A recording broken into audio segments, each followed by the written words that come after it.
Hey guys, welcome to Finally Clicked, the podcast where we discuss business, leadership, and personal development. My name is Margaret Smith, and I'm the Director of Operations for Pickett Street Properties, a real estate team out of Bothell, Washington. And I'll be here every week with our owner and team leader, Jesse D. Moore. We'll be digging into concepts and ideas that have helped us both personally and professionally. And you'll also get a chance to hear from local and national experts that we know provide massive value to get to the point where it all finally clicks.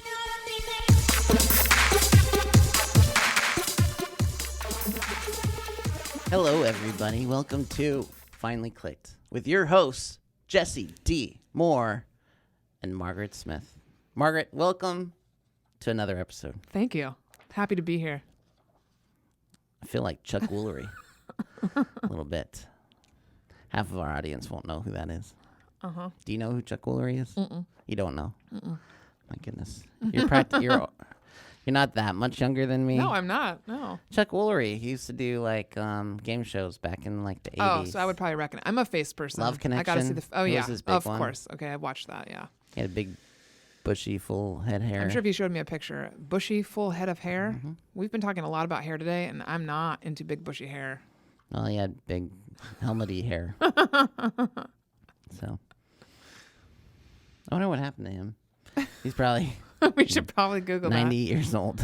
He's probably not young. Have you seen? Speaking of Google, have you seen the shortcut to the little app that says it's Let me Google that for you. LMG, whatever that is, and it's a link that you can send someone when they ask you a question that's kind of ridiculous that they should just Google. It's cracking me up, and I got to get it on my phone so I can just send it to people. Have you seen that? You know what's worse? What, me talking about the app that's like... Well, no, I guess you're right. No, what you're saying is what is the worst. That is the worst. That is the worst, yes. But it's worse when, like, something that drives me crazy. I don't think I've mentioned this to her, so if she listens. Oh, new information? Oh, yeah. Someone else? Okay. So I apologize, Jill, for putting you on blast. No, Oh, no. It's funny. We'll be sitting down watching TV, or we'll be in the car or something, right? Yeah. And she's on her phone, or maybe not, but her phone is within reach. Yeah. Like it's in her pocket, in her lap, right next to her. And then she'll ask me a question. Like I'm Google. Like she'll be like, "Hey, what was the last movie that person was in?" And I'm like, "I don't know." She's like, "Google it." I'm like, "You're asking the question. Why?" I'm like her AI. It's like she wants, "Hey, I'm just this You know robot what? that I types have something to say, in." not so much about you taking the action to type it in. That's funny to me too. But you kind of are like your own little mini encyclopedia. Like you're someone who I know I can ask a question but she's to. not asking me a question because she She's thinks I asking know you to it. Google it. Yeah. She doesn't want to take the time and effort to put pull out it her in. She phone. wants me to do it. No, I did have a friend tell me once I was faster than Google. Yeah. Remember, that was a huge compliment. Yeah. You are like, I don't remember stuff like that. I don't have that kind of a memory. So it always boggles my mind when people can do it. But yeah, literally I can reference something and you can pull it out of the movie or whatever. I should put that on my business card. Yeah. Jesse, faster than Google more. Hey, That could be my fight name. that could be your fight name. Oh, What was that? just saying, I'm feeling the pain in my arm. It's really bad. I think I might be getting, Oh, are you feeling the symptoms? yeah, like I'm bringing it on myself. Do you know that that's a Yeah, misnomer? it's That you know, so Margaret got a flu shot today. It's opportunistic flu shot. And I used to think that I was of the mind, I won't say how I learned this, but I know how I learned it, and it was from my upbringing, that if you got the flu shot, that you ran the risk of getting the flu, like from the shot. Yeah. And that's not true. No. Okay, good. No, you can't. So thankfully I listen to podcasts that clear up all the all the confusion. misunderstandings.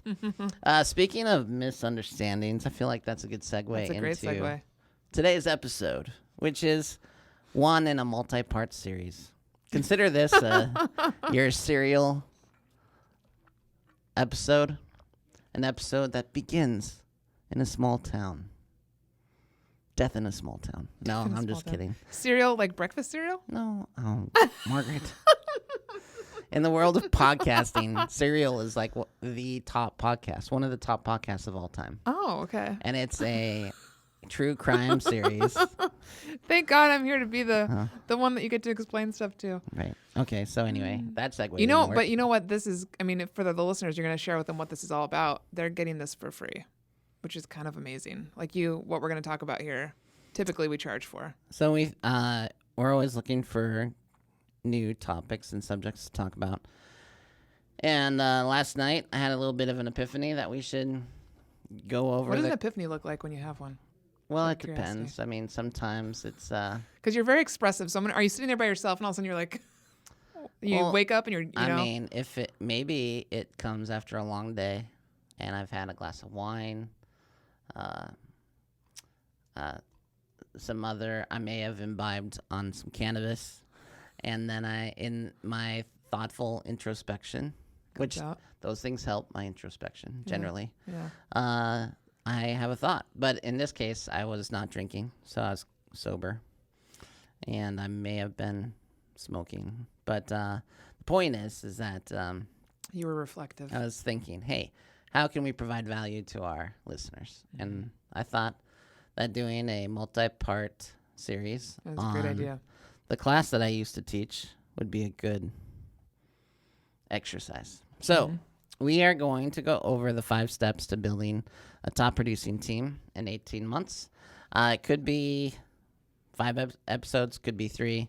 We're gonna go through it. You know what? And I'm totally comfortable with this. Are you? Back in the old days, I would have probably been sweating right now or something. This could be a mini Mo episode. It could be short and sweet and to the point where we just go one step at a time. One step. But really, we're deciding this right now. On the fly. So, should we do 1 step today or 2 steps? Because I feel like the first step is... The first and the second are actually pretty large, but we can do them together. The first step could be pretty quick. All right. We'll figure it out. What's the point of this? I would say we get a ton of questions, mostly about team building in general. Yeah. And that is largely because we have had a team since 2010, 2011, and we've had people stay with us for long periods of time. So we're doing something right on some level. And people recognize that, and then they ask us questions. And so rather than people inundating us with questions, I thought it would be best if we kind of went through my class and answered everybody's questions kind of all at once. How's that sound, Margaret? Excellent. Excellent. And I am probably your number one fan. Well, in everything in life, but in your class. I think I've been to it probably the most number of times because I'm a big proponent of learning in general. I don't think we could work together if I wasn't. And I learned something new every time I listened to your class. So I'm excited. I'm like sitting in on my own little private class. Do you realize I haven't taught this class since December of 2015? I do. And That's I a miss long it. time. I miss it. Yeah. I haven't taught this class in almost 3 years. Yeah, I know. And I have my own reasons for that, okay? Can you share with the listeners, please? I mean, I feel like if you're going to be kind of an ornery curmudgeon, I think that in and of itself is an explanation. I think I'm assuming the ornery curmudgeon role, and sometimes I do things without explanation. And teaching that class, I've just felt... What do you mean not? Well, I'm joking a little bit, but I felt like this class... It's like a long-running TV series. For instance, I love when you Walking Dead should have quit gotcha. 3 seasons ago. Yeah. Like, I am not watching The Walking Dead this year because, enough already. Wow. You guys, half the main cast is missing. Like, people, the true passionate fans, it's over. So they're all dead, and they should just stop. Game of Thrones, it should have stopped after the 7th season. You know what I mean? So you can do something too long. You can rely on something too much. Mm-hmm. And at that last class I taught, Susan Scott was there in attendance. And how do you get better than that? Like, you don't. I quote Susan Scott in my class, and there she is. Yeah. No, I forgot that was the last class. So that was not the best room. And I wanted to move on. I wanted to. Yeah, you were ready to teach something different. Move on in my development and teach something different. It's like just taking 3 years to develop. A lot has happened in those 3 years. But a lot has happened. Can I ask you questions as we go along? I mean, it's going to be hard to stop you, it feels like. So, well, this is for later. Go ahead. Oh, really? Yes.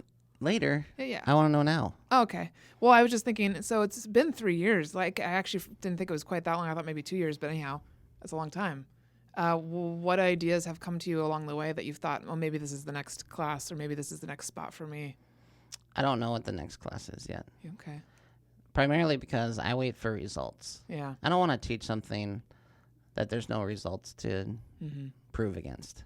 I like being able to show the fruit of our efforts, or a fruit of a thought. Well, sure. Yeah. When we get back up to a production level that we feel like is, we're, proud of again and all of that, we have a amazing story to tell.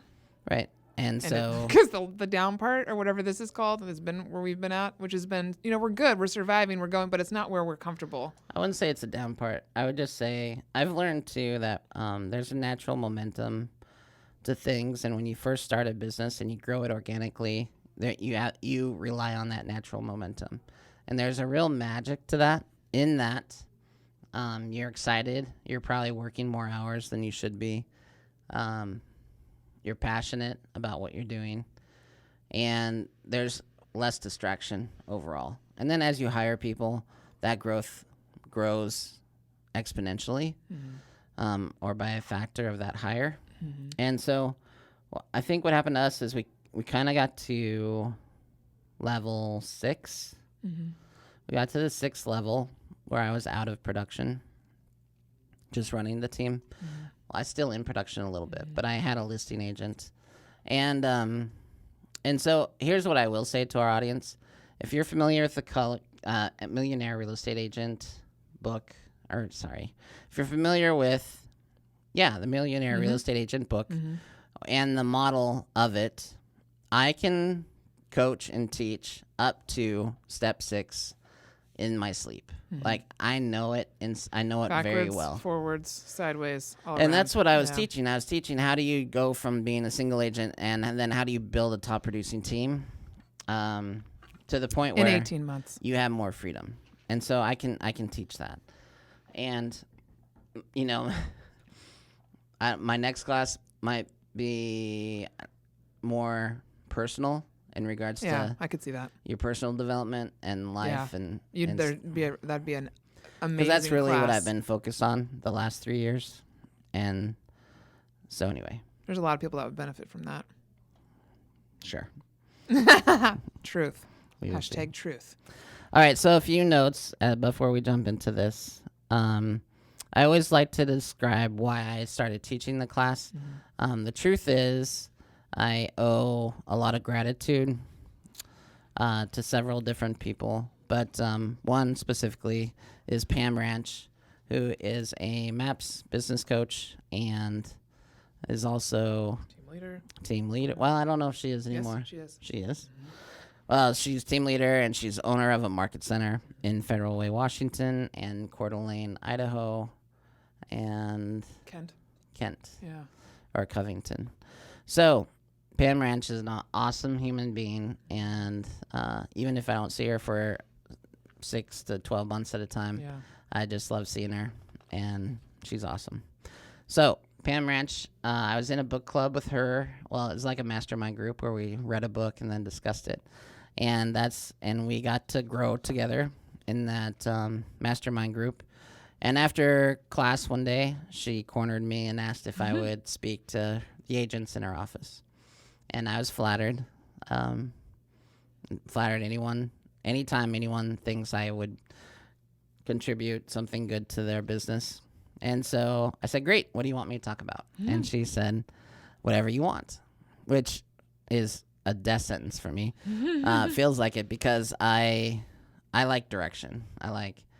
if she would have just told me what she wanted me to say, I could have written anything.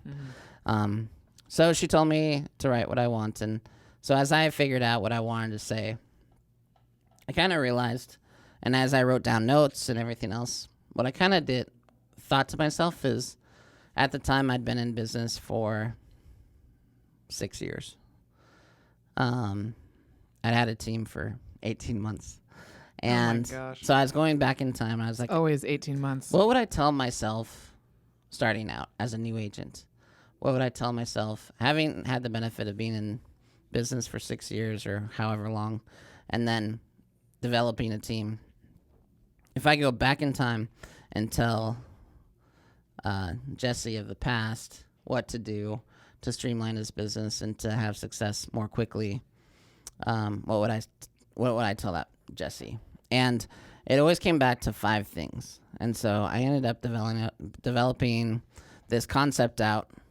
And they're basically, if you do these 5 things and you embrace them and you implement them, I believe you can build a top producing team in as little as 18 months. Anything you want to say?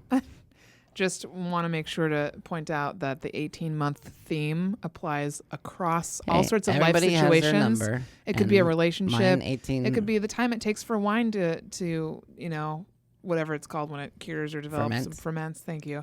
It could be how long it took someone to get back to you. It could be 18 months applies across your life. And not just your life, but every human's life. Yeah. Mm-hmm. All right. So I went to Federal Way and I taught them about these principles. And then over time, I developed this even further. And we're going to jump into it now. So 5 steps to building a top producing team in 18 months. Number 1 is mindset. Mindset. And I say in the slide area in my class that mindset is everything. Everything is mindset, which is true. If you don't believe that you can do it, you can't. And if you believe you can, you can. Daniel Pink says, begin with one mindset and mastery is impossible. Begin with another, and it can be inevitable. And I'm going to jump into a few ideas here. One, if you read Millionaire Real Estate Agent, one of the first things they talk about are myth understandings. And so that's a mashup, obviously, of myth and misunderstanding.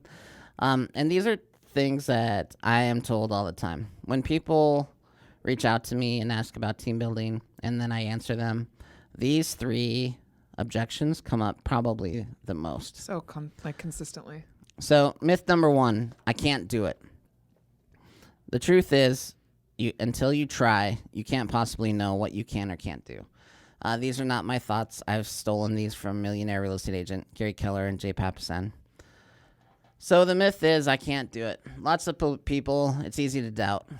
When you're a real estate agent and you white knuckle every commission dollar, the idea of paying someone a regular paycheck is scary as F. And so I understand how that myth comes into being.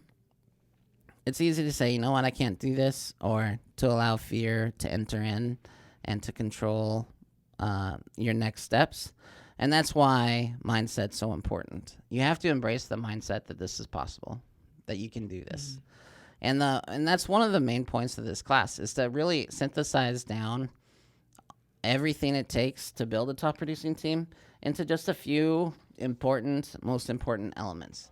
And that by the time it's all said and done, if you do these things, you can have success. And so my hope and intent with the class and talking about this now is that if you do these few simple things and you just press in and do it, it'll happen. So in terms of when you're talking about money, because you talk about, we get that question a lot for people that haven't yet to hire an assistant.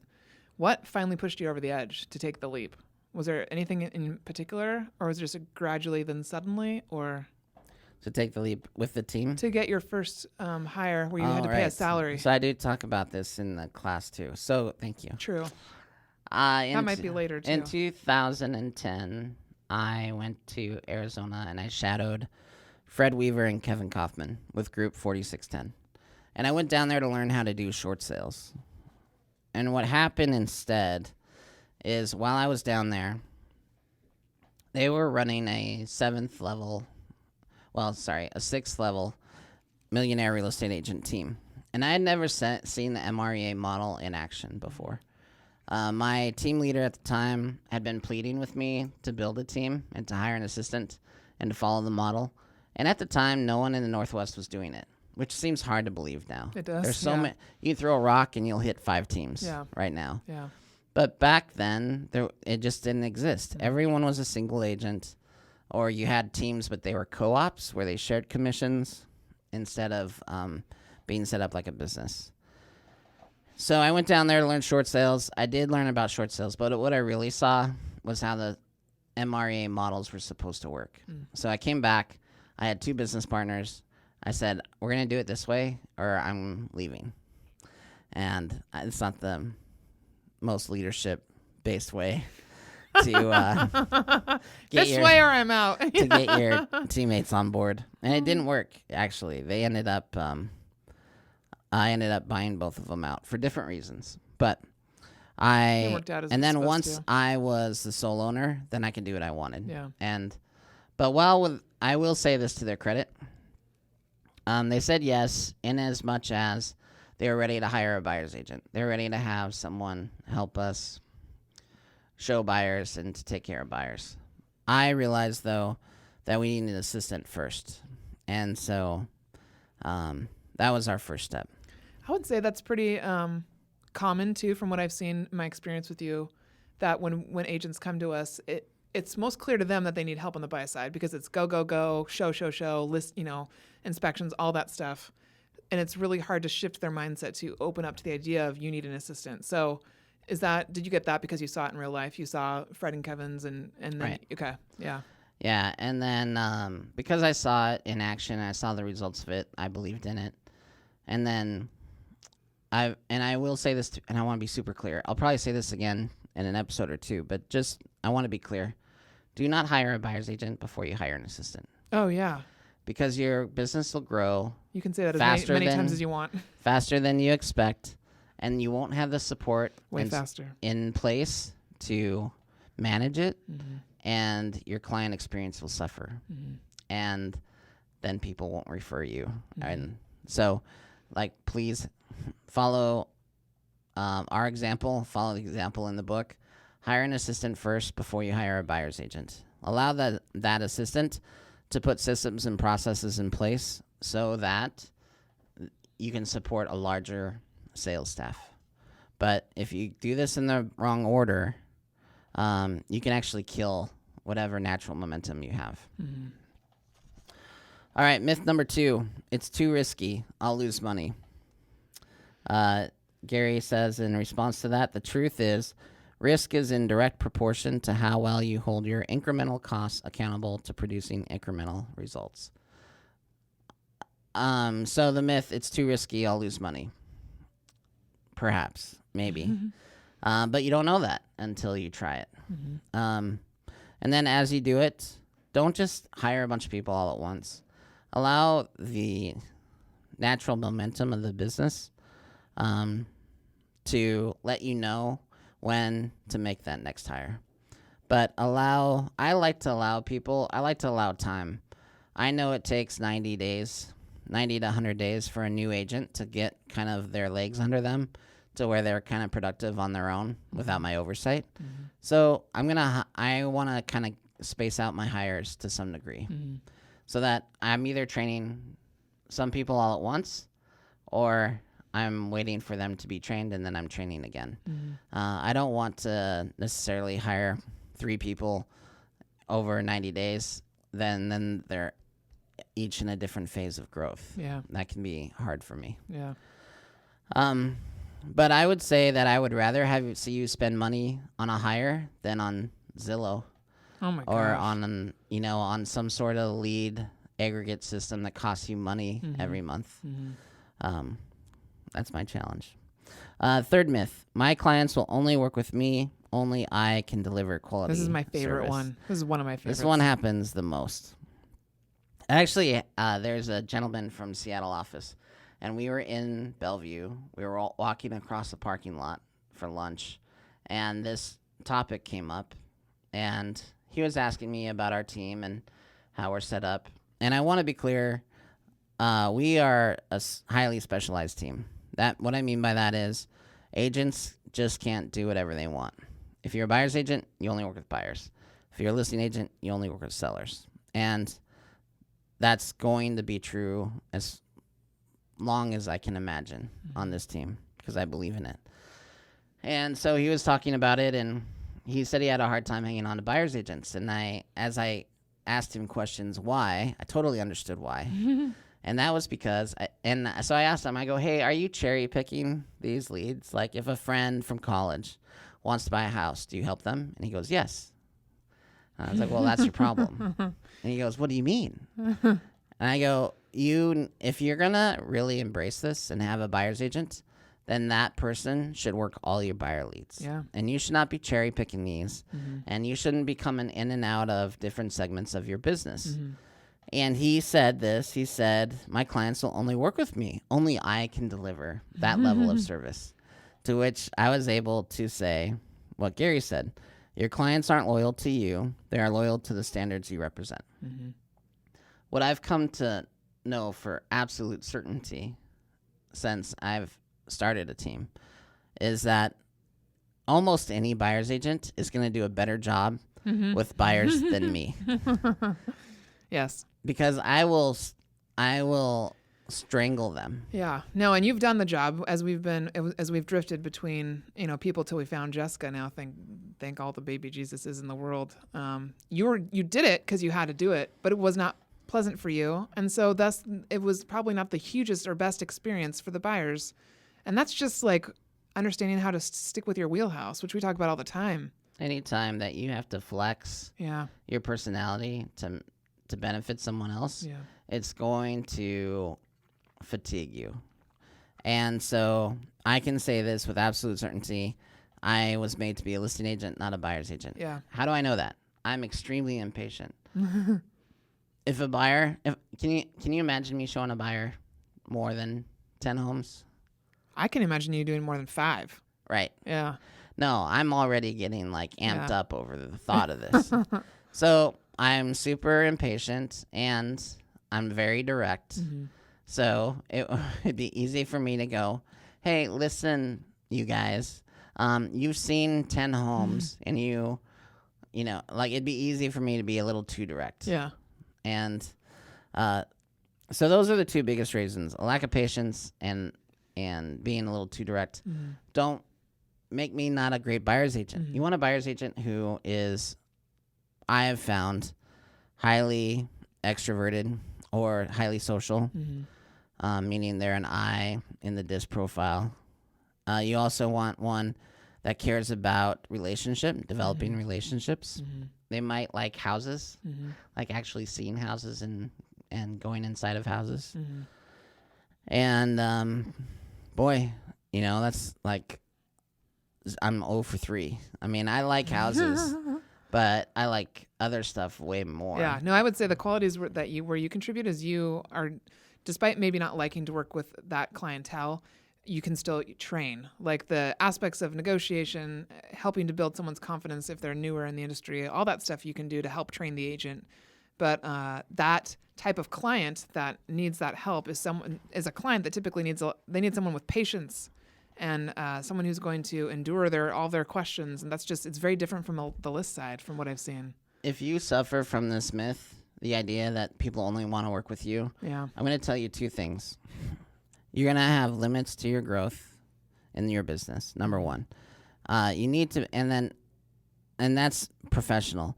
And then on the personal side, I would check your ego.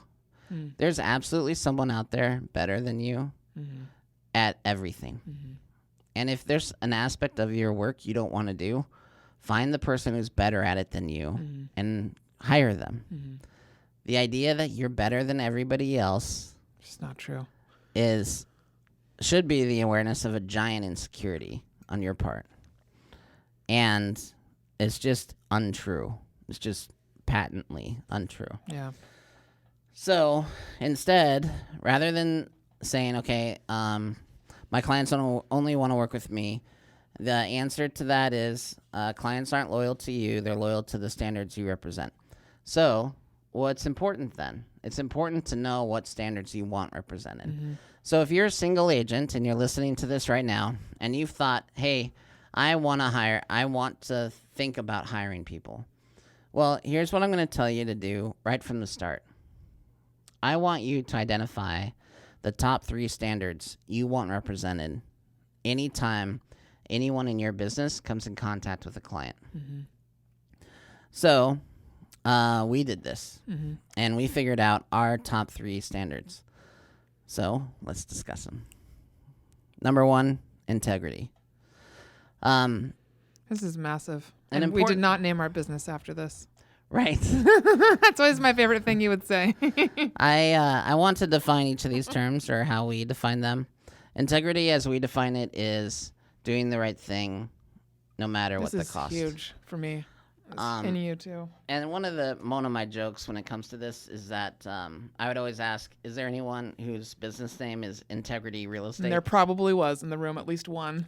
And I never felt that bad when there was, but I think you're trying a little too hard. If you put integrity in your business name, I think you're overcoming it in your own self. And here's why: I wouldn't take my car to Integrity Auto Care. But why? I always think of that now too. Whenever I see anything with the name Integrity in it, it's you know what? If you have to name it that, maybe you're trying to remind yourself a little too much. Yeah. And so if you name it Integrity, it's just a little too much on the nose. Yeah.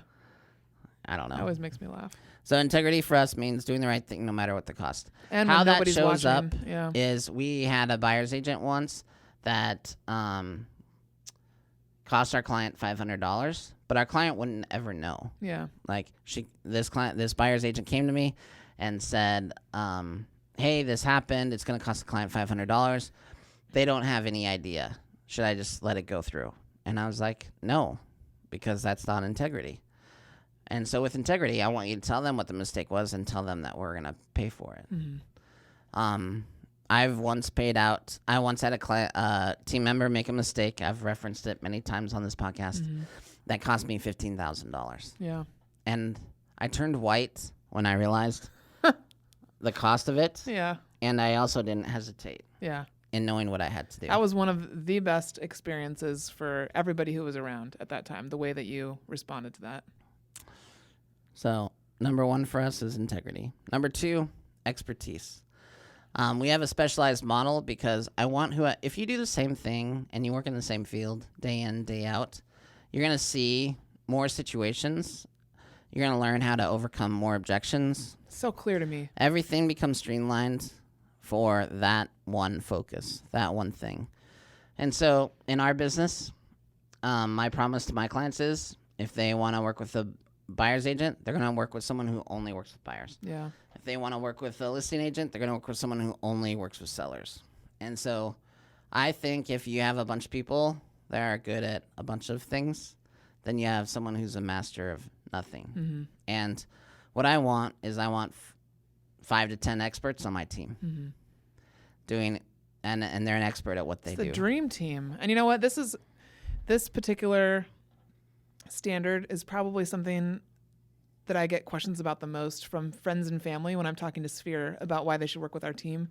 And I think their first thought is always, well, why doesn't, Jesse or why doesn't Jessica get any experience on the other side? And I say, well, why would you want them to for your case? You're looking to buy. All Jessica does is deal with buyers day in, day out. And then after you get through a couple more sentences and explain to them, it just makes so much sense. Expertise is, and I'm proud to tell people that I don't have my license and that I haven't worked on the transaction side ever, because it shows that my commitment is to operations, which is where I excel at anyways. So I think that the way that you define the lines and the way that the model defines the lines has always been, first and foremost, one of the things I'm most proud about, because I think it's what really has helped us to make this a business. You're not just a real estate agent, this is a business. Yeah, let me draw parallels to 2 other industries, medical and legal. Yeah. If you had cancer, you don't go to a general practitioner. Oh my gosh, no. If you have UTI, you're not going to great example. Ear, nose, and throat doctor. Heck no. So you go to the guy who knows what they're doing at a very high level. Yes.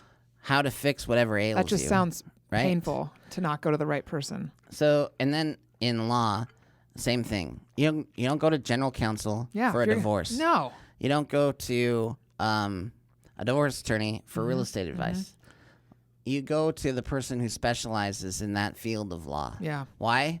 Because they've seen more instances. They've done more cases. They know all the They intricacies. know what the upsides of this and the downsides of that. And so you get better counsel when you work with experts in their field. I have to say, too, I think you talk about this later on, so we can stop if this doesn't make sense for now. But this does not mean that there are certain, like you join Pickett Street and you're stuck in the buyer's agent role. No. In fact, that's commonly said. People, It's a common misperception, or it's a common saying for people that let's say a recruit is talking to someone in the office, and they're like, oh, I'm interviewing with Pickett Street. And then someone might say, oh, well, they only I wish they could see that. They only let you work with buyers. They'll never let you work with sellers. Never, ever, ever. That's not true at all. The biggest lie ever. I have, you will work with your client, whatever the case is, but you're going to work within your specialty. And once you've mastered that specialty, you're allowed to learn others. Yeah. And we've had people jump around in our business. We've had people that started out as listing coordinators that became lead buyer's agents. Yep. We've had showing agents that became ISAs. We've had all sorts of people move around. So anyway, we deal with it. I don't care if you want to be on this team. We are a team of experts, and it takes time to develop expertise. So there. And then number 3 standard I want represented by any member of my team is win-win. And that I know is listed in the beliefs within Keller Williams beliefs. That's a good one. Win-win or no deal. Yeah. Basically, but what I want people to understand is I'm not negotiating at all cost type of negotiator. I like to sleep at night. Yeah. And I'm a great negotiator at making everyone feel like they won. I can see a situation, and I can look for compromises, and I can look for ways to make it agreeable to everybody. And so these 3 standards, integrity, expertise, win-win, those are the ideals that are most important to me. And as we hire people, I'm looking for these traits. As I train them, I'm training these traits. And if you do that... And one if we've talked about, too, like... Sorry, you should finish that. I'm just saying, if you do that and you look for these standards and then you measure against them, then you'll have quality agents on your team that can provide a higher level of service to the clients than you can alone. Yeah. I was going to say, if one of those things ever is in question, whether it be with someone on our team or a client, that's an immediate red flag for all of us. Like if a team member were ever to act out of integrity or do something that to make it not a win-win on purpose for some we wouldn't hire anybody like that. And if we happened to, it would be it's just like you just said. I guess it's such a great way for you to set expectations, because then once you have expectations, you know kind of where the lines are. And when people don't have this, I always say to them, don't hire anyone yet, please. Please figure out what some standards are for yourself before you do that, because clarity for everybody that you hire is so important. Well, I mean, you've entered the dating world recently. Yeah. Do you have, I imagine that you have some expectations in that person that you want to date. Yep. And I imagine you're not just taking all suitors. No, and actually the thing I've done differently and since past times is on my dating profile, I put, I'm looking for a relationship, like basically not a hookup. And I put that in one. It was not even a direct question in this app. I just put it in there. And so by doing that, I know there's a lot of people that have not reached out to me. So yeah, you have to build a filter. Got to set expectations. Totally. I think that's one of the things that you've taught me that's really helped me the most, actually, in my personal life. What's that? Expectation setting. It's a huge part of my personality. I've realized Yeah. is that I can't help myself. I set expectations in every area of my life. Why is that, you think? I think I don't want to let people down.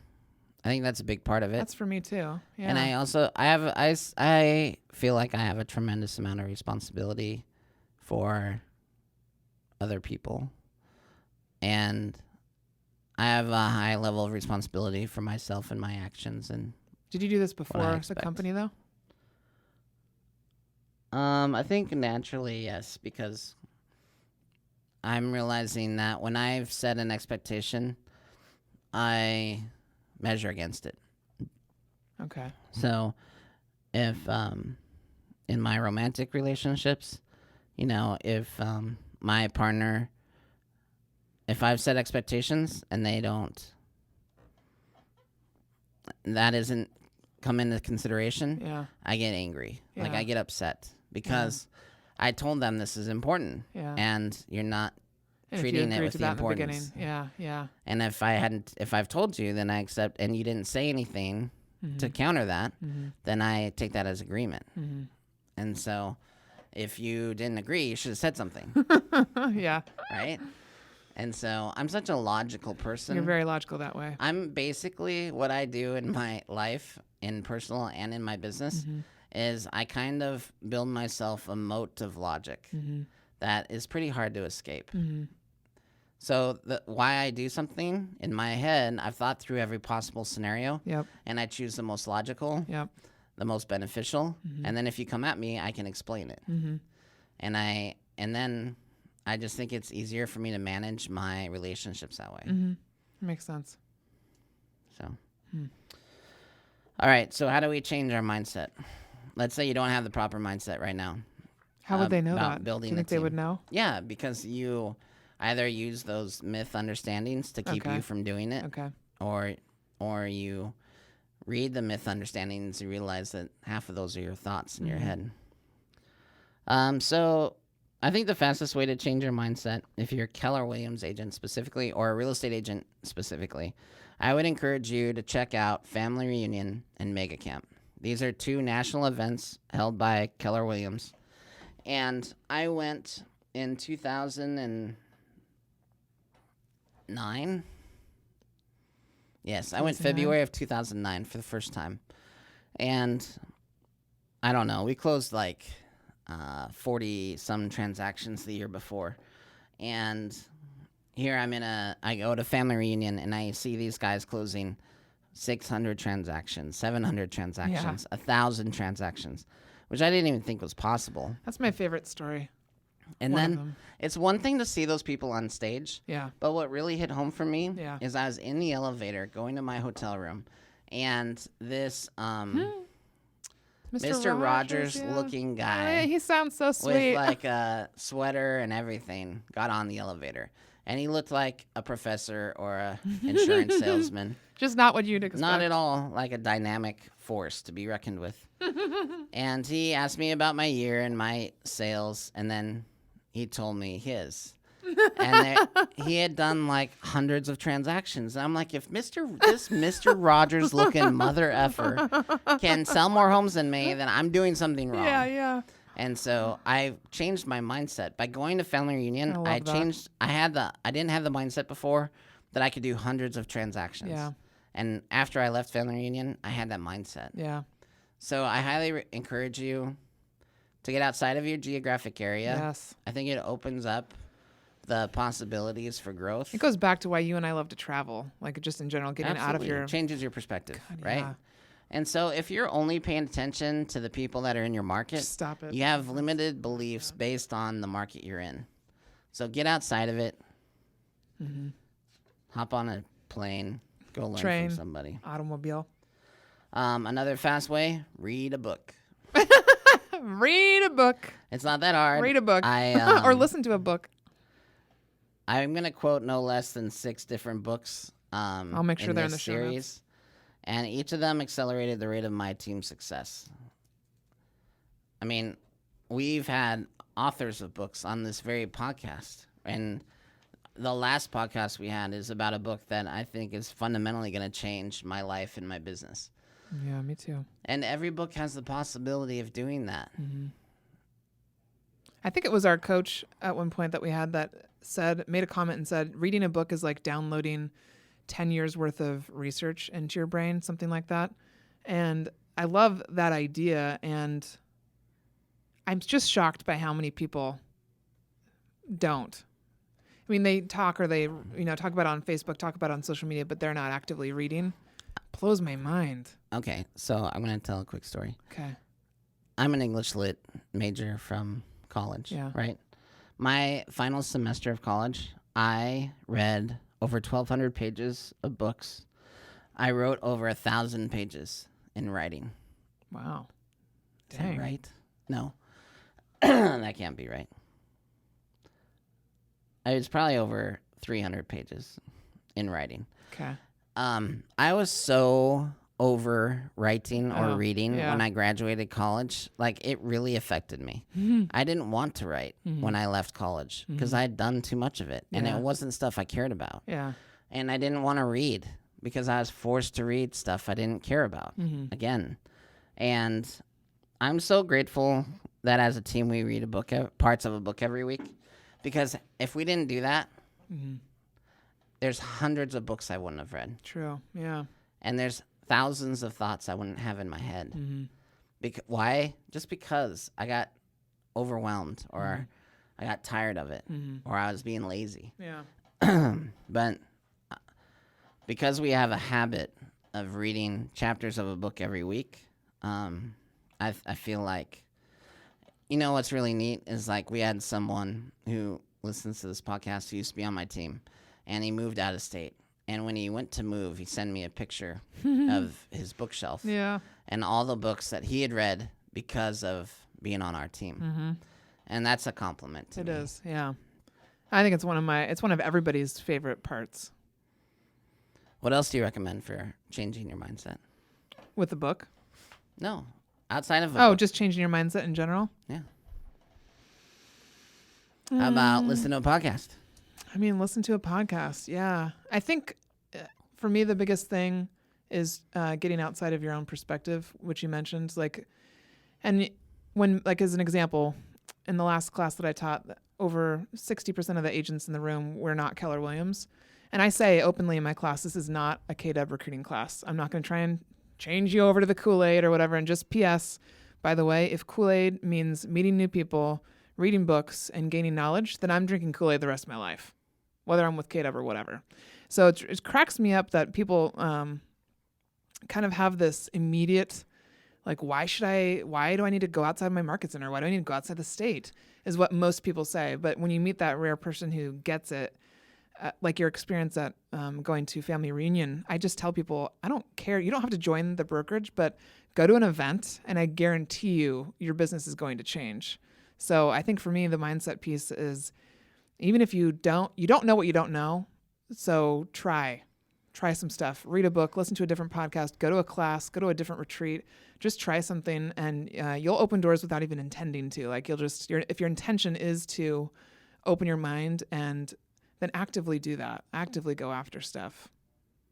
Don't just sit back and expect it to happen to you. Your mindset's not going to change by sitting in a corner. I just get tired. I guess I'm at a point too. I asked you the other day, I was like, hey, is there a 7-year itch for real estate? And by that I meant I'm shaking my head. I'm realizing that I'm starting to sound more like you. Like when I was in the very beginning of working with you, about 2-3 years in, you started saying, oh, it's really hard for me to the conferences you've been to 5, 6, 7, 8 times. And I didn't get it yet. I didn't understand. And I understand now, because not so much the conferences, but some of the people that are in the industry are there's just some that I actually am so impatient with. And I forget even how we got here. You asked me if there's a 7-year itch in real estate. And admin, I'm just going to mention this. If you want to inspire positive thoughts and loyalty with your Rainmaker, maybe don't go to them and say randomly, hey, is there a 7-year itch thing in real estate after working at said employment for 7 years? Know your wake, Margaret. Know your wake. Know my wake, yes. You did that yesterday, too, in our little talk where you're like, oh, I could work for myself. Yeah, I know. You don't have to tell me that. I'm aware. So I wasn't referencing my job when I said that. I was referencing the fact that I'm realizing that I'm recognizing things in myself that you have told me you've been feeling for years. And it's just that it's helping me. It's a natural progression. You kind of realize more and more what's priority. And for me right now, my priorities have changed to our business. There's other things that I used to do more with the market center. And so I'm realizing I understand now what I didn't understand before. Here's my response to that. Everything has changed and nothing has changed. Mm-hmm. As the Rainmaker, as the senior member of this team, well, actually, Daniel's older than me, thankfully. I used to be like the young guy on the team.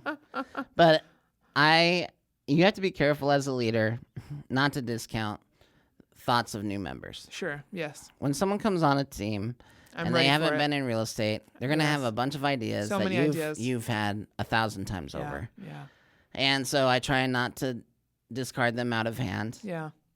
And I explain what we've tried and what hasn't worked and what has worked. That being said, there's always a change to the old guard. And the only thing that's constant is change. The only thing we can count on is change. Yeah. And here's a reference point for that. When I was growing up, there were 3 networks. ABC, NBC, CBS. Yeah. There wasn't a Fox until later, until after I was born, right? There wasn't even really cable. Like, at that time, that was the biggest stage in the world, was those 3 networks. And now, people barely watch those networks. And YouTube is the biggest thing around. And it's not even TV. Yeah. It's not broadcast on TV over the air. It's YouTube. It's a totally different way of reaching people. And so you can't expect the way that you reach people to last decades. Yeah. And so my point is that everything changes and nothing changes. Meaning you have to be aware of yourself and aware of your surroundings and aware of everybody, and know that as you age, there are certain things that you may be wiser on, and there's certain things you're going to be an imbecile on. My 10-year-old stepson could run laps around me when it comes to YouTube or Fortnite, right? Yeah. I'm getting to that age where I understand that it's not fun learning new things. And what I mean by that is, as technology improves, if I don't have some amount of learning in that technology, I don't want to learn it. I don't. And I remember being at an age where that excited me. I wanted to figure it out. Yeah. So I don't know what my point is, other than that's a mindset thing too. Yeah. Right? And so I always know that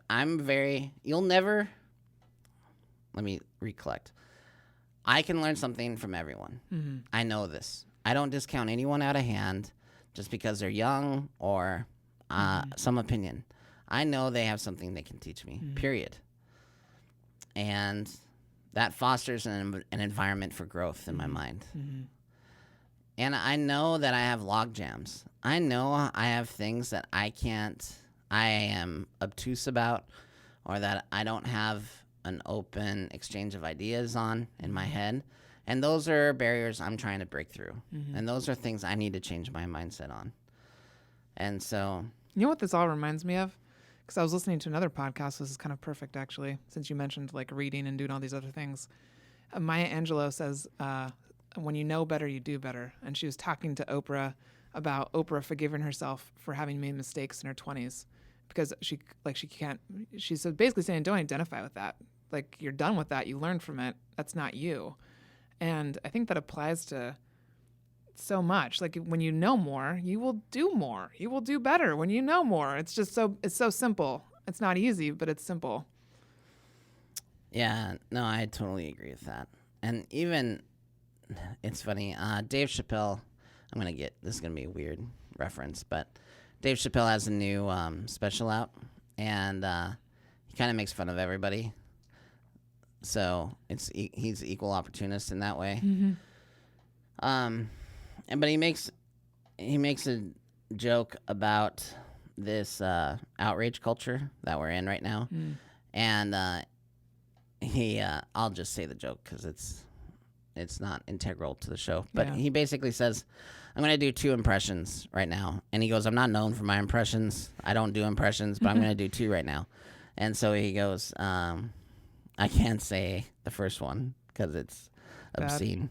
But let's just say he imitates George Washington. Okay. And then the second one, he goes, I'm gonna take anything you've done wrong over the last 10 to 15 years, and I'm gonna hold it against you for the rest of your life. And he goes, who am I? And then he goes, you. I'm the audience. I am you. Wow. I am this outrage culture that says, I don't care what you've done wrong. If you've done it in the last 10 to 20 years, I'm going to make you suffer for it. Wow. So you take these people like Louis C.K. or someone who's fallen prey to this outrage culture. There's a lot of there's people. no redemption for those people. Mm-hmm. There's no road to redemption for them. Mm-hmm. We want to malign them and push them out. And it's, you know what? It's to make ourselves feel better about ourselves. It's not it is. Yeah. anything other and than it's that. much easier just to say no than to try and bring them into the gray area. I knew this was going to be convoluted. I was going to have a hard time coming back to what I meant by that. But what were you saying right before? When you know better, you do better. When you know better, you do better. Yeah. Yeah. So I know there's people that know me from 10 years ago that probably hold me in judgment for mistakes I've made. Mm-hmm. And I understand that. Also, what the F was I supposed to do? Mm-hmm. Like, I'm learning. Mm-hmm. I'm trying to be, like, I'm trying to figure things out. Well, and you talk often, you reference toolbox and what you had in your toolbox. And that is just exactly what Maya Angelou is referencing. When you know better. Thank you, Angelou. When you know better, you do better. And so it's so clear to me, and I think some people just don't have the same clarity. And oftentimes I find that's because their perspective is pretty small in life, like they haven't experienced enough yet. But I knew when I first met you that Jesse is a very different Jesse from now. You know what to do when certain things happen now. You know how you feel or how you might react. And that's just the way of life. So yeah, we're all going to make mistakes. But to hold a grudge for the rest of your life against someone because of that mistake they made 10 years ago, what good does that do that person? Or you, for that matter, for you to hold that energy. And I think about this a lot, and I've referenced this before, I think, in the podcast, but I'm going to do it again. I wanted to be a writer. Well, that's not even true. Writing comes easily to me. Yeah. English language comes easily to me. I got an English lit degree, not because I'm passionate about English. It's the easiest thing for me. Yeah. I understand it. Yeah. And so because I understand it, I want to focus on my strengths. So I got an English lit degree. I knew I never wanted to teach. Yeah. I was only getting a degree. And I reached a bottleneck in my development as a writer because of a lack of experience in life. Oh, yeah. I realized I was writing about stuff I didn't know. Yeah. And I was doing it because I hadn't lived a life. Yeah. And then I started mourning the life I hadn't lived yet. Yeah. Mostly because I couldn't see myself ever living it. Oh. I was so constricted in my development through the rigidity of religion, through the rigidity of a strict household, through the rigidity of a very closed mindset in my belief system. And I was hurt. Like, I was mourning the loss of a life I would never know and never be able to write about. Awful. And I realized really awful. This is a realization I had when I was 21 years old. Yeah. And I gave up writing a little bit for that reason. Oh. Because I knew I was a fraud. Mm-hmm. I wrote a piece on rebellion, like, in college. It was extremely well written that I think is probably going to be the prologue to my book someday. Shut up, really? Well, and it's silly now in hindsight. I think I like that idea. The story is about a friend of mine in college. We were freshmen in college. And up until this point, I hadn't rebelled at all in my life. Yeah, you were an amazing son, and like you did what you... I wish people could understand. Like, I didn't drink till I was 21. Mm-hmm. Followed all the rules. I didn't, I didn't do drugs. I didn't do anything outside of the lines. Didn't you get some sort of monetary thing because you did? Yeah, let's not talk about that. I love that. So, the point is that a friend of mine had asked me if I wanted to smoke a cigar. And I was like, oh, my parents would hate this. And I kind of want to know what it's like. So I smoked a Swisher Sweet. It's not even a real cigar, right? It's like a play cigar. And I smoked it in the courtyard of a dorm with this friend of mine. And it was such a great experience for me. And it was a pretty solitary experience. And it didn't hurt anyone, right? Yeah. And in my writing, it's a fictional story, but I fictionalized the event. But then I flick the cigar into a snowbank, and I hear the sizzle of its dying, and I associate that with the death of my faith. Oh, God. At the same time. Yeah. And I think I realized in that moment that I hadn't experienced enough in life to be able to be a good writer. Mm-hmm. That I could manufacture or make up some things, mm-hmm. but it wouldn't be authentic. Mm-hmm. And so I kind of almost put the pen aside mm-hmm. and said, okay, I'm going to go live my life. I'm going to go try to figure this out. Mm. And what's funny now, again, I've mentioned this before. Frank McCourt is the author of a book called Angela's Ashes. Mm-hmm. He's from Ireland. He lived in extreme poverty in Ireland. And eventually they immigrated to the United States. He becomes an English teacher. At 70 or 71 years old, he writes his first book called Angela's Ashes, wins the Pulitzer Prize.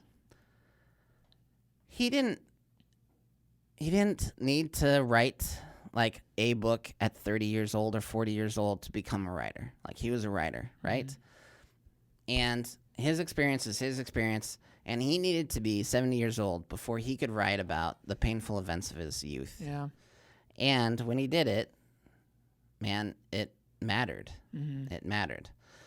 And I'm saying this to say that now in hindsight, I've lived quite a life. Mm-hmm. I was thinking about it this weekend. I was on a boat on the Columbia River at night. The stars were shining above us. We were outside of the gorge, mm-hmm. which if you've Google this, if you're in front of a computer, Google the Gorge, Washington. It's concert venue, and then click on images so you can see what it looks like there. It's beautiful. And where you see the river in the background, that's where I was. I was on the river mm-hmm. on a boat at night, looking up the stars, listening to Dave Matthews Band over the speakers. And I thought about some of the crazy, fun things in life that I've done that I could never put on a bucket list mm-hmm. or put in a vision board. Mm-hmm. That happened because I just wanted to live life. Mm-hmm. And I put myself in a situation or a position where things could happen. Mm-hmm. And I would love to be able to write about sitting on the Columbia River and having this thought in this moment. Mm-hmm. And I realized like I'm getting closer to the point where I could write. Mm-hmm. I can write again. And I can write again because I have a wealth of experience and a breadth of knowledge and enough perspective mm-hmm. to tell a story. I agree. Everything you've said, I'm processing something because I think it's interesting. We talked about this earlier in regards to teaching. I agree with you that I highly respect people that have been through things, so they have that experience to speak to. But what about talking about the journey along the way? So what if you don't know everything? Like, do you think there's still space for that? Because in the way, like when you talk about, know everything. I know, but when you talk about, when you talk about smoking that cigar, I think myself, I think that's the Jesse just got a taste of being himself for a minute, and that is like probably super hard because I mean, that was the first time you made a decision on your own to do something, and you were just like, "F it, I'm going to do it," and then you tossed it, and it's like because you were still stuck. Oh no, I mean that was just a literary device. Me throwing it. I didn't literally throw it into a snowbank. Because in my head, I saw this. Like I saw the whole thing. Margaret's like, you wasted that cigar. I'm not wasting any cigars, Margaret. I don't care about the wasted cigar. It's very that's me. It's playing into the emotion of it. It's very it's like, yeah, you had one taste and then you didn't get it again until you were what, 34? Like until you started again, like actually. No. No. No, my point is that was the first moment when I realized that They were experiences beyond my understanding and awareness, and I could allow myself to experience. Okay. That's a great story. Well, it's kind of off the topic of mindset to some degree. No, I think it's straight on. But mindset, here's the thing with this whole thing. You can't do anything if you don't have the right mindset. You just can't, man. Until you decide to do something, you'll never do it. Yeah. In fact, I'm going to tell you another random story. Okay, good. I'm going to ask everyone on Instagram, if you're on Instagram, I want you to go follow Mike Posner. And Mike Posner is a musician. He wrote a song. The most popular song that you know that he wrote and sang is called "I Took a Pill in Ibiza." Do you know that song? Yes. Okay, Mike Posner wrote that song, and he's written other songs that "Cooler Than Me" is another song that is a big hit of his. And what happened with Mike Posner was he had a tremendous amount of success at a young age. He started making beats when he was young in high school. He went to Duke University and graduated. He's got some serious hair. And then he became a recording musician, and he's working with the likes of Kanye West and Talib Kweli and all these major musicians. Wow. And he kind of has an awakening, and he realizes that he's in a lifestyle, he's in an industry, that he doesn't like. He doesn't like the late nights and the drug culture and even the tracking your success on your song's place on Billboard charts and everything else. And he kind of has this like epiphany, this awareness, and he decides to change everything up. And one of the things he decides to do is after reading a book about this woman who walked across America, is he decides to walk across America. So he releases an album, and instead of supporting that album with a tour, he says, I'm going to walk across America. And so he puts a plan in place to do this. And it's a lot of planning, and it takes money to do it. You can't just decide to walk across America. I mean, some people will do it with a backpack, and those people are crazy and broke. I can't do that. He's not crazy or broke. Yeah. Okay? So he has the means. So he has like an RV, and he has to pay someone to drive it ahead and everything else. But he puts himself in a situation to succeed with this. Halfway across the United States, he gets bit by a baby rattlesnake. What? Oh, God. And I know a little bit about this because I grew up in rattlesnake country. I probably shouldn't say this. Well, I may as well. I've already started it. I've killed many rattlesnakes in my day. I have killed them from atop a horse. I've killed them on the ground. I've killed them with rocks. So it's a regular thing to see them every day? There's a lot of rattlesnakes where I grew up. And you don't mess around with them. And they will kill animals. They'll kill you. They'll kill dogs. They'll kill small cows. So we killed them when we could because they don't have a lot of natural predators where we live, and they are a pest. Okay. So, and there's plenty of them. So I was taught how to interact with rattlesnakes, and you learn you don't want to mess with a baby rattlesnake for a couple of reasons. One, they don't have rattles. Rattlesnakes grow a rattle per year. So the more rattles they have, the older the snake is. Well, a baby rattlesnake, you can't hear them. The only thing going for you is that a rattlesnake makes noise. And they make noise so that they don't have to bite you. Yeah. They're saying, hey, you're in my way. You're in my territory. Get out of here. Yeah. So a baby rattlesnake doesn't have rattles. So if you're on top of one, you don't know it. Oh, God. The other thing is that they have the same amount of venom as an adult rattlesnake. Oh, great. Like they're born with that amount of venom. And the other thing is they don't release. So they keep pumping. If they bite you, they can keep pumping this venom into you. And so you can get like dream a about full this tonight now. dose of rattlesnake venom. Perfect. With one bite from a baby rattlesnake. Oh, my God. Mike Posner is outside of Colorado. He's somewhere in a remote area of Colorado. And he gets bit by a baby rattlesnake. He is an hour and a half from a hospital on either side. And so, and I won't tell his whole story, but he's back on the road. Like he ends up And if you go to his story, Instagram, there's a place where you can hear him talk about what happened. But the point is Jeez. He's back on the road, and he's giving updates and everything else. And I just want to say that this guy's an inspiration to me. Yeah. To reach his level of success at his age, to realize that it wasn't satisfying to him. Yeah. And to follow a totally different path. Yeah. To like be happy. Yeah. And now, you know what? What a great creative. It's great for him creatively because he's walking all day long. So in his head, he's just rhyming and making beats. And so he's writing a song, and I think in every state that he goes through or something. Yeah. So like he's going to have a whole new album by the time that he comes out of this. Brilliant. Yeah. And the album's going to be very different from what else he's done. That's cool. And stuff like that gives me goosebumps. Yeah. You know? He put himself in that position. It's a really cool story. I've already followed him, so I'm curious to see what the guy with the big hair and like. If musically, I think it's called Song for You. Yeah. Or something. I better look it up real quick. Song for You. I'll put this in the show notes. That I kind of like. That's a recent one. He has a new album called A Real Good Kid.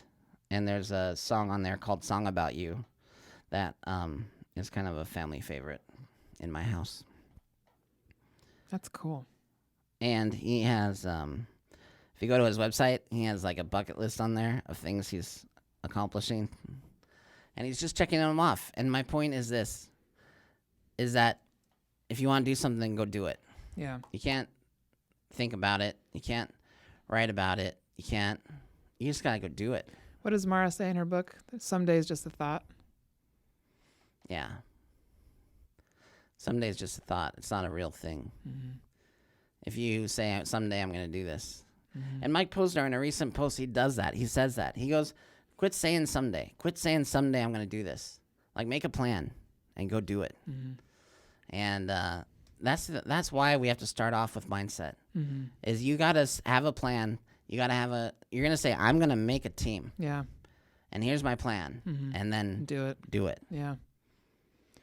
This was excellent. Obviously, we really only made it through one step because this was a big one. I feel like we should do, is that New Kids on the Block? Step 1, we can have lots of fun. Step 2. That can't be New Kids on the Block, is it? I think it is. Oh, it's so bad. It's so bad. I'm so glad. Are they on tour? I hope not. I don't think so anymore. No, the other guys are because the other boy band. Backstreet Boys. Backstreet Boys. I know I have some friends that still love them, but New Kids on the Block. Yeah. So many good references in this episode. Okay, Margaret. You're such a fan of our... I'm a fan of our own show, yeah. Okay, a note for you. When you push this out, you can't say two things. You can't either do the drop the mic or this episode is pure fire. You can't do those two things. Why? Because I say it about every single episode. This episode is pure fire. That's the truth. I do. Yeah. Okay, I'll switch it up. All right. Good. And next week, I'll tease you with this. Yeah, tease. I tell a story with this next step that makes a lot of people extremely uncomfortable. I'm really looking forward to hearing it again. And next week, I'll tell it to you. Cool. Next week on Finally Clicked. Podcast brought to you by Jesse Moore, Margaret Smith. Jesse, faster than Google Moore. That's actually perfect. Margaret McCulley Smith.